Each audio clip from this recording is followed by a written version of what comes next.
Ромски невладени организации, активисти и интелектуалци преку отворено писмо го изразија нивното незадоволство до премиерот Зоран Заев затоа што меѓу предложените заменици и министри нема ниту еден припадник на ромската заедница.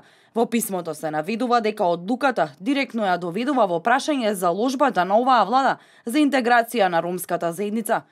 Сметаме дека ваквата одлука директно ја доведува во прашање заложбата на оваа влада за интеграција на ромската заедница во општеството и можноста ромите директно да учествуваат во одлучувачките процеси и да придонесуваат во развојот на демократијата во нашата земја. Бараме председателот на владата да ја преиспита својата одлука во однос на распределбата на функциите во државата.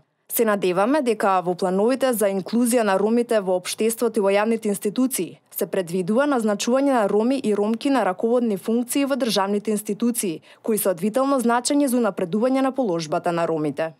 Потписниците бараат председателот на новата влада да ја преиспита својата одлука, а воедно и очекуваат нивните представници во извршната и законодавната власт, пратеникот Курто Дудуш и министерот без ресор Самка Ибраимовски да реагираат на ваквата одлука и јавно да ги застапат интересите на ромите. Иако оваа влада отворено за време на кампањата искажа заложби за унапредување на состојбата на ромите во Македонија и поради тоа доби силна поддршка од страна на ромската заедница. Во пракса, именувањето на само еден министер без ресор во владата на Република Македонија креира чувство кај ромската заедница дека состојбата на ромите во Република Македонија се уназадува, односно влошува. Овој потек веќе предизвикува реакции кај граѓаните од ромската заедница и ќе кулминира во пресред на локалните избори оваа есен.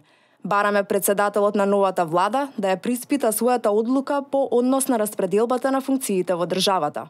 Според потписниците на отвореното писмо, партиципативниот пристап за решавање на многуте проблеми со кои се соочуваат ромите подразбира и консултација со здруженијата на граѓани, активисти и интелектуалци од ромската заедница, но и именување на роми и ромки на раководни места, се вели во отвореното писмо, зад кое стојат 79 потписници.